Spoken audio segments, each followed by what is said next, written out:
क्या आप भी 40,000 के बजट में एक बेहतरीन मोबाइल फोन ढूंढ रहे हैं, या फिर बाहर से मंगवाया हुआ कोई फोन भी टैक्स की वजह से बंद पड़ा है और आप परेशान हैं?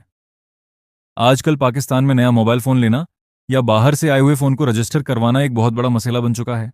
मार्केट में इतने ज्यादा मॉडल्स और इतनी मुख्तलिफ कीमतें हैं कि आम बंदा कंफ्यूज हो जाता है कि कौन सा फोन खरीदे और किसको छोड़े। आज की इस वीडियो में हम इसी मसले का आसान हल निकालेंगे और बात करेंगे कि इस वक्त पाकिस्तान की मोबाइल मार्केट की असल सूरत हाल क्या है।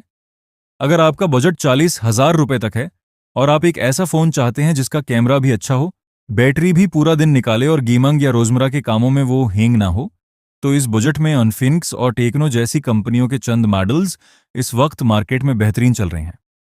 प्राइस उए और दीगर काबिल एतमाद वेबसाइट्स के मुताबिक इन ब्रांड्स के कुछ फ़ोन्स में आपको 40,000 के अंदर ही 8 गीगाबाइट रैम और 128 या 256 गीगाबाइट तक की बड़ी स्टोरेज मिल जाती है। फ़ोन खरीदते वक्त हमेशा ऑफिशियल वारंटी लाजमी चेक किया करें, क्योंकि मार्केट में कुछ रिफर्बिश्ड या डबल पैकेट फ़ोन्स भी कम कीमत बताकर बेचे जाते हैं, जिनसे बचना बहुत ज़रूरी है। अब बात करते हैं इस दूसरे बड़े मसले की जिसने बहुत से लोगों को परेशान कर रखा है, यानी पीटीए टैक्स।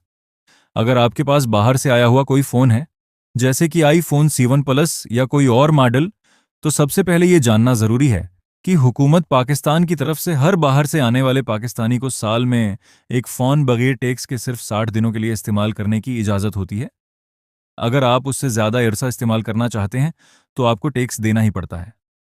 बहुत से लोग पूछते हैं कि क्या टैक्स कम करने का कोई तरीका है। तो याद रखें कि पासपोर्ट पर फोन रजिस्टर करवाने का टैक्स शनाख्ती कार्ड यानी सी इन आईसी के मुकाबले में अक्सर कम होता है, बशर्ती का वो पासपोर्ट होल्डर हाल ही में बैरून मुल्क से वापस आया हो।